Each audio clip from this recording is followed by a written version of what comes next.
1 2 3 இப்படின்னு விசில் அடிச்சா எல்லாரும் ஓடணும். இது ஓட்டப்பந்தயம்ல ஏன் ஓடாம நிக்கிறீங்கன்னு ஒரு குரூப்பை பார்த்து நம்ம கேட்க வேண்டியதா போயிடும். அந்த குரூப் யாருன்னு பாத்தீங்கன்னா நான் தாக்கா. ஏம்ல நீங்களும் ஓட மாட்டீங்களா அப்படின்னு கேட்டா, நாங்க எதுக்கு ஓடணும், நாங்க தான் பேசுவோம்ல, பொய்யா பேசுவோம்ல, அதுக்குத்தானே பேசுறோம். ஈரோடு இடைத்தேர்தல்ல முதலா தபால் ஓட்டம் என்றாங்க. அப்படி பேர் சொன்னியுமே வந்தது திமுக. ரெண்டாவது யாருன்னு நினைக்கிறீங்க சொல்லுங்க பாப்போம். இந்த ஓடாம நின்னவங்க சொன்னாங்கல்ல எங்களுக்கு தான் ஓட்டா போடுவாங்கன்னு, ஆனா நோட்டாவுக்கு போட்டிருக்காங்க. ரெண்டாவது இடத்துல அதுதாங்க இருக்கு. அப்புறம் வழக்கம் போல மூணாவது இடத்துல டெபாசிட்டே வாங்காத நான் தாக்கா. இப்ப இந்த வீடியோ எடுக்கும் போது மணி 1ங்க. கிட்டத்தட்ட வாக்குகள் எண்ணிக்கிட்டே தான் இருக்கிறாங்க. வெற்றி உறுதியாயிருச்சு. 30,000 வாக்கு வித்தியாசத்துல லீடிங்ல போயிட்டு இருக்காங்க. திமுகவோட வெற்றி இப்ப எண்ணும் போதுதான் உறுதியாயிருக்கான்னு கேட்டா கண்டிப்பா இல்ல, அது முதல்லயே உறுதியாயிருச்சு. அது எப்போ அப்படின்னு கேக்குறீங்களா? மற்ற கட்சிகள்லாம் தேர்தலை புறக்கணிச்சப்பவே உறுதியாயிருச்சுன்னு நினைச்சீங்களா அப்படின்னு கேக்குறீங்களா? அட எந்த கட்சியும் தேர்தலை புறக்கணிக்கலைங்க. எல்லா கட்சியும் நாத்தாகோட கூட்டணியில தான் இருந்திருக்கு.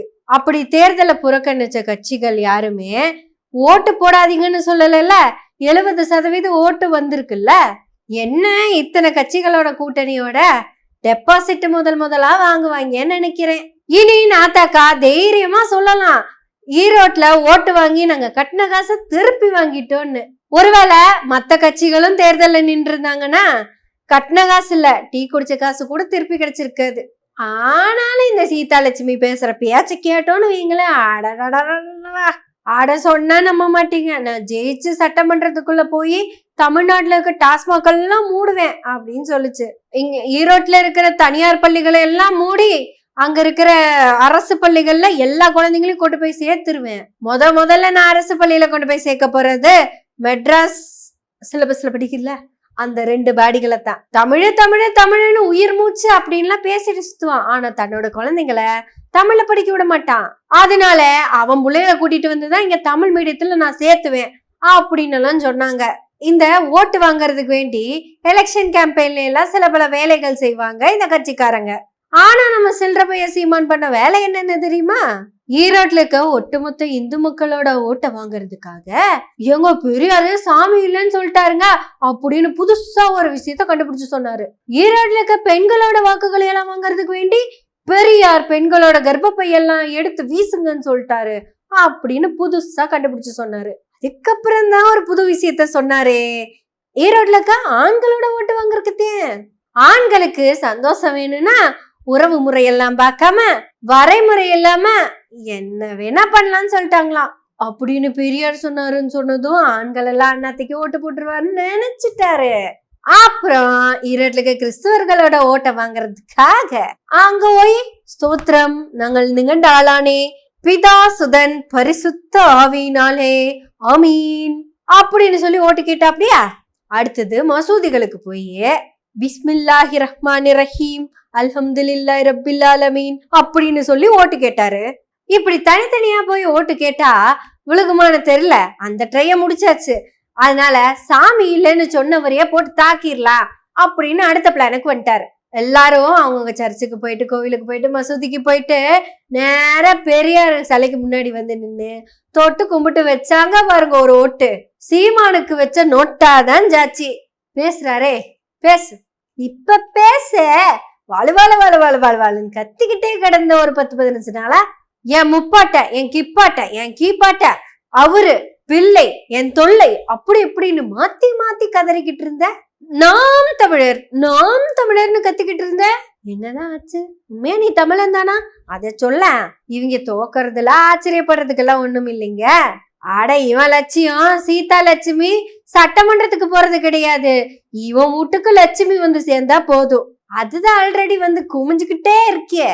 இதான் சக தோழன் கிட்ட சங்கி கிட்ட அப்படின்னு எல்லாத்துக்கிட்டையும் வாங்கி ஆனா இந்த வாங்கினதுல இருந்து சீதா லட்சுமிக்கு 10 பைசா கொடுக்கல. அது சொந்த காசுல இருந்து செலவு பண்ணி எலெக்ஷன்ல நிக்குது. இது ஏற்கனவே கோபியில தோத்ததுன்னு நினைக்கிறேன். அப்பவே யோசிச்சிருந்தா புத்தி வந்து பொழைச்சிருந்திருக்கலாம். இப்ப பாருங்க ஈரோட்லயும் தோத்து 10 தோல்வி பழனிசாமிக்கு போட்டியா வந்து நின்னுட்டு இருக்காங்க. இனி சீதாலட்சுமியோட கணவர் சொல்லுவார்ல, தாங்கள் தங்களின் பொது வாழ்க்கையை இழுத்து மூடவும் சொல்லுவார்ல. ஏன்னா நம்ம வீட்டுல இருக்கிறதெல்லாம் வெளியே போயிருச்சு, வெளியே இருக்கிறதெல்லாம் அவன் வீட்டுக்கு போயிருச்சு. இனிமே அவனை நம்பி நீ இந்த எலெக்ஷன்ல நிக்கிறது தெரிஞ்சதுன்னா உங்க ஆள்ல விழுந்து கேக்குறேன் தாயி, ஏதோ மிச்ச மீதி இருக்கிறத வச்சு கஞ்சியோ கூழோ குடிச்சு சந்தோஷமா இருந்துட்டு போவோம் அப்படின்னு சொல்லுவார்ல. அவரே இன்னொன்னு கூட சொல்லுவாரு, உன் லட்சியம் சிறந்தது, அதுல நான் எந்த தப்பும் சொல்லல. உனக்கு இருக்கிற லட்சியம் தான் நீ யார நம்பி நிக்கிறியோ அவனுக்கு இல்லையே. சரி எல்லாத்தையும் விடு, அவன் தான் எலெக்ஷன் பேரை சொல்லி கலெக்ஷனை போட்டுட்டு இருக்கிறான். ஏதாவது இடைத்தேர்தல்ல நீயும் நின்னுட்டு இருக்கிற, நமக்கு ஏதாவது பணம் கொடுத்தானா? இல்லல்ல. அவன் வாங்கின காசுல 1% செலவு பண்ணாலே நம்ம டீசென்டான ஓட்டோட வெளியே வந்திருந்திருக்கலாம். அவன் பையனுக்கு காதடிச்சு மொட்டை குத்துனான்ல, அதுக்கே 30 லட்சம் செலவு பண்ணிருக்கேன். யாரு காசு? எல்லாம் நம்ம காசு தான். நம்மள எல்லாம் மொட்டையடிச்சு அவன் பையனுக்கு காதடிச்சு மொட்டை குத்தி இருக்கான். அவன் பொழைக்கிறவன், அவன் பொண்டாட்டி பொழைக்கிறவங்க. யார வேணாலும் காட்டி கொடுத்து கூட்டி கொடுத்து காசு வந்தா போதும்னு நினைக்கிற அவனோட கட்சியில எல்லாம் போய் எலெக்ஷன்ல கேண்டிடேட்டா நின்னா இப்படித்தானே இருக்கும். இல்ல வேற எங்கேயாவது பேசினா கூட பரவாயில்ல, ஈரோட்ல வந்து பெரியார பத்தி தப்பா பேசிட்டு அதை கூட விட்டுருவோம். இங்க வந்து பாப்பா சமமா பாப்பா அப்படின்னு சொல்றதுக்கு அறிவு வேணாம் கொஞ்சமாவதும்.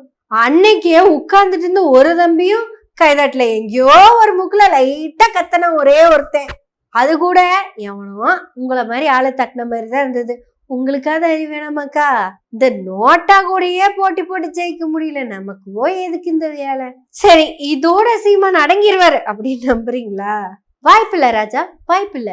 இவர் இன்றைய சீமான் 2ஆம் மாப்போசி.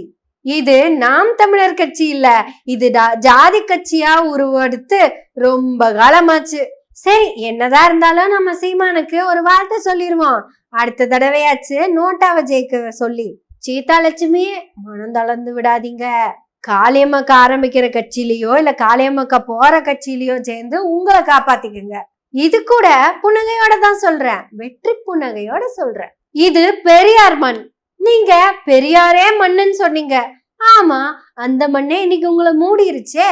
பெரியார வெற்றி பெற வச்ச ஈரோட்டு கிழக்கு தொகுதி மக்கள் அனைவருக்கும் நன்றி நன்றி நன்றி.